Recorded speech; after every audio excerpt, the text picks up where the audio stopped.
165 చదరపు గజాలు కేవలం 15 లక్షల నుండే. స్వర్గసీమ మీ నివాసాలకు చిరునామా. మహారాష్ట్ర సతారా జిల్లాలో దారుణాతి దారుణమైన ఘటన జరిగింది. ఒక ఆటో డ్రైవర్ దేవరాజ్ కాలే అనే వ్యక్తి మద్యం సేవించి ఆటో డ్రైవ్ చేస్తున్నాడు. అయితే విధి నిర్వహణలో భాగంగా మహిళా పోలీస్ భాగ్యశ్రీ జాదవ్ ఆమె అక్కడ డ్యూటీ చేస్తున్నారు.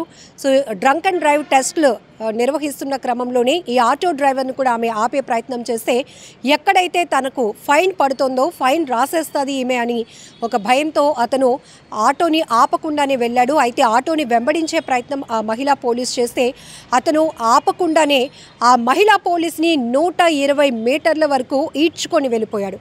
ఈ దృశ్యాలు ఇప్పుడు సోషల్ మీడియాలో వైరల్ అవుతున్నాయి. పూర్తిగా ఆటో డ్రైవర్పై విమర్శలు వెల్లువెత్తుతున్నాయని చెప్పొచ్చు.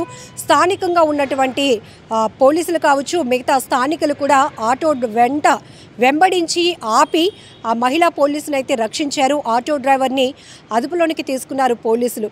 ఇదంతా చూస్తుంటే చాలా దారుణాతి దారుణం కదా. ఈవెన్ వాళ్ళు తప్పు చేసి కూడా అక్కడ పోలీసులు వాళ్ళ కోసమే చెప్తున్నారు.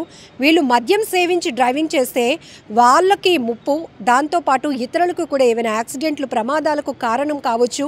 అందులో ప్రయాణిస్తున్న వారు కూడా రిస్క్లో పడతారు. చుట్టూ ఉన్నటువంటి రోడ్లపై ప్రయాణించే వారికి కూడా ఇలా డ్రంక్ అండ్ డ్రైవ్ చేస్తున్న వాళ్ళ వల్ల ప్రమాదం ఉందని గమనించి ఇలాంటి డ్రంక్ అండ్ డ్రైవ్ టెస్టులు చేస్తూ ఫైన్లు రాస్తారు. ఫైన్లు రాయటం అంటే నెక్స్ట్ ఇలాంటి మిస్టేక్స్ మళ్ళీ చేయకుండా ఉంటారు. అంటే మద్యం సేవించి డ్రైవింగ్ చేస్తే పట్టుకుంటే కనుక పోలీసులు ఫైన్లు వేస్తారు. ఎందుకు వచ్చిన పని, మనం చక్కగా ఉండాలి, ట్రాఫిక్ రూల్స్ పాటించాలి అని ఒక డిసిప్లిన్ వస్తుంది అనే కారణంతో వాళ్ళ విధి నిర్వహణలో భాగంగా వాళ్ళు అలా డ్రంక్ అండ్ డ్రైవ్ టెస్టులు కావచ్చు, లైసెన్స్ చెకింగ్స్ కావచ్చు, లేకపోతే 2 వీలర్స్ 4 వీలర్స్కి సంబంధించి కార్కి సంబంధించి ఫిట్నెస్లు కావచ్చు, 2 వీలర్స్కి సంబంధించి హెల్మెట్ పెట్టుకున్నారా లేదా, ప్రాపర్గా వెహికల్కి సంబంధించినటువంటి డాక్యుమెంట్స్ ఉన్నాయా లేవా, ఇది పోలీసుల డ్యూటీ. అలాంటిది ఒక మహిళా పోలీస్ ఇక్కడ భాగ్యశ్రీ జాదవ్ ఆమె తన డ్యూటీ చేస్తున్నారు. కానీ ఒక ఆటో డ్రైవర్ ఎంత దుర్మార్గంగా వ్యవహరించాడు అంటే ఒక మహిళా పోలీస్ అని కూడా చూడకుండా ఆమెను 120 మీటర్ల వరకు ఈడ్చుకొని వెళ్ళిపోయాడు. ఆయన వెనకాతల ఇంతమంది వెంబడిస్తున్నప్పటికీ కూడా ఏమాత్రం భయపడకుండా ఈవెన్ మనకి మిర్రర్లో కూడా రిఫ్లెక్ట్ అవుతూ ఉంటుంది. ఆటోని ఎవరైనా వెంబడిస్తున్నారా, వెనకాతల పరిస్థితి ఏంటి అని అవన్నీ కూడా పట్టించుకోకుండా అతను ఫైన్కి భయపడి పోలీసులకు చిక్కకూడదు అనే ఒక కాన్సెప్ట్తో ఏకంగా మహిళా పోలీసుని ఈడ్చుకుంటూ పోయాడు. అంత దూరం ఒక మహిళా పోలీసుని ఈడ్చుకెళ్ళిపోయాడు అంటే ఇతని ఆలోచన ఏ విధంగా ఉందో కూడా మనం అర్థం చేసుకోవచ్చు. ఇలాంటి వాళ్ళ వల్ల రోడ్డు ప్రమాదాలు జరిగితే ఆపుతారా? వెహికల్స్ ఆపి అక్కడ వాళ్ళు రియలైజ్ అయ్యే పరిస్థితి ఉంటుందా? ఎక్కడికక్కడ వాళ్ళు తప్పు చేసినా కూడా ఎస్కేప్ అయిపోవాలి అనే ఒక దుర్మార్గపు ఆలోచన.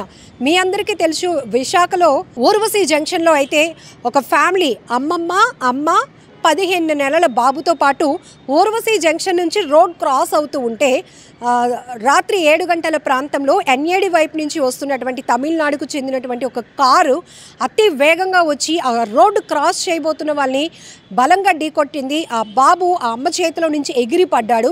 అయితే ఇలా యాక్సిడెంట్ చేశాం, తెలిసి తెలియక చేశామో, అతి వేగం వల్ల ప్రమాదం జరిగిందో పక్కన వెహికల్ ఆపి రియలైజ్ అయ్యి వాళ్ళకి ఏమైనా జరిగిందా తెలుసుకునే బాధ్యత వాళ్ళకు ఉంటుంది. కానీ అతడు కూడా చాలా నిర్లక్ష్యపు డ్రైవింగ్ చేయడమే కాదు, ఆ కారుని ఆపకుండా ముందుకు వెళ్ళిపోతుంటే ఇంకొక జంక్షన్ దగ్గర అయితే అక్కడ ఉన్నటువంటి బైకర్స్ వాళ్ళు స్థానికులు వెంబడించి పట్టుకొని కారును ఆపారు. ఆ కారు డ్రైవర్ని కూడా బయటకు లాగి చెప్పులతో కొట్టి చితక్కొట్టి పోలీసులకు అప్పగించారు. ఇక్కడ చూడండి, స్థానికులు ఎవరు కూడా అంతగా మానవతావాదంతో ముందుకొచ్చి రెస్పాండ్ అవ్వకపోతే ఆ చిన్న బాబు ఎలాగో ప్రాణాలు కోల్పోయాడు. కానీ ఇంత నిర్లక్ష్యంగా డ్రైవింగ్ చేసినటువంటి వ్యక్తి కూడా పోలీసులకు చిక్కకుండా పారిపోవాలని ఆలోచన. ఇప్పుడు అదే కారులో అక్కడ ఎస్ఐ గారు ఆ కార్ని చెక్ చేసినప్పుడు 21 కేజీల గంజాయి దొరికింది. అంటే చూడండి, తమిళనాడుకు చెందినటువంటి ఒక కారు గంజాయితో ప్రయాణిస్తున్నటువంటి కారు అక్కడ రోడ్ క్రాస్ చేస్తుంది. అది కూడా హైవే కూడా కాదు, కిందన వేరే జంక్షన్లో ఉన్నటువంటి అక్కడ రద్దీ ఎక్కువగా ఉంటుంది కాబట్టి ఏ వెహికల్ అయినా మినిమం స్పీడ్తో మాత్రమే వెళ్లాల్సి ఉంటుంది. అలాంటిది అక్కడ చెక్ చేసుకోకుండా ఎంతసేపు పోలీసులకి చిక్కకూడదు, వాళ్ళ నుంచి తప్పించుకోవాలనే ఆలోచనతో స్పీడ్గా కారును పోనిచ్చి ఆ చిన్న బాబు ప్రాణాలు తీసేశాడు ఆ వ్యక్తి. ఆ కార్ని చెక్ చేస్తే 21 కేజీల గంజాయి దొరికింది. ఇక్కడ మనం బాగా ఆలోచించాల్సిన విషయం ఏంటంటే పూర్తిగా అక్రమ సంపాదనకు అలవాటు పడినటువంటి కొంతమంది వ్యక్తులు దుర్బుద్ధితో చేస్తున్నటువంటి పనుల వల్ల ఇతరుల ప్రాణాలు రిస్క్లో పడుతున్నాయి. ఇక్కడ మహారాష్ట్ర సతారా జిల్లాలో కూడా ఒక ఆటో డ్రైవర్ దుర్మార్గపు ఆలోచన కావచ్చు, ఫైన్ రాయకూడదు, ఫైన్ పడిపోతుందేమో, పోలీసులకు చిక్కకూడదనే ఆలోచనతో ఏకంగా ఆటో ఆపమన్నందుకు గాను ఆ మహిళ పోలీసునే అంత దూరం ఈడ్చుకొని వెళ్ళిపోయాడు. అందరూ వెంబడిస్తున్న పరుగులు పెట్టి ఆటో ఆపమంటున్నా కూడా ఆపకుండా ముందుకు పోతుంటే ఇప్పుడు సీసీటీవీలో రికార్డ్ అయినటువంటి ఈ దృశ్యాలు సోషల్ మీడియాలో వైరల్ అవుతున్నాయి. ఖచ్చితంగా ఇలాంటికి చాలా కఠినంగా శిక్షలు పడాల్సిందే. ఎందుకంటే వాళ్ళు చేసిందే తప్పు. డ్రైవింగ్ అనేటప్పటికీ ఒక బాధ్యత గల వృత్తి.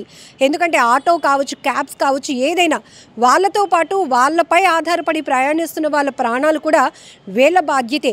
అందుకే డ్రైవింగ్ జాబ్ అనేది చాలా రెస్పాన్సిబిలిటీతో కూడినది. వాళ్ళు ఫస్ట్ ట్రాఫిక్ రూల్స్ పాటించాలి, ప్రాపర్గా మెయింటైన్ చేస్తే వాళ్ళ వెహికల్లో ప్రయాణించే వాళ్ళు కూడా సురక్షితంగా ఉంటారు. అందుకే చాలా చోట్ల మనం చూస్తూ ఉన్నాం ఇలాంటి వెహికల్స్ నిర్లక్ష్యపు డ్రైవింగ్ వల్ల కావచ్చు, లేకపోతే ఈ మద్యం సేవించి డ్రైవింగ్ చేయడం వల్ల అనేక ప్రమాదాలు జరుగుతున్నాయి. ఇప్పుడు ఈ దృశ్యాలు కూడా సోషల్ మీడియాలో వైరల్ అవుతున్నాయి. తీవ్ర విమర్శలు ఎదుర్కొంటున్నాడు ఆ ఆటో డ్రైవర్. ఖచ్చితంగా అలాంటి వాళ్ళని కఠినంగా శిక్షించాలి. ఒక పోలీస్ యూనిఫామ్లో ఉన్న మహిళనే అంత దుర్మార్గంగా ఆయన రోడ్డుపై ఈడ్చుకుపోతుంటే ఇలాంటి వాళ్ళు సొసైటీలో చాలా ప్రమాదకరమైనటువంటి అభిప్రాయాలు కూడా వ్యక్తమవుతున్నాయి. మరి ఇలాంటి వారిని ఎలా కఠినంగా శిక్షించాలో మీరేమంటారో కూడా కామెంట్ బాక్స్లో మెన్షన్ చేయండి.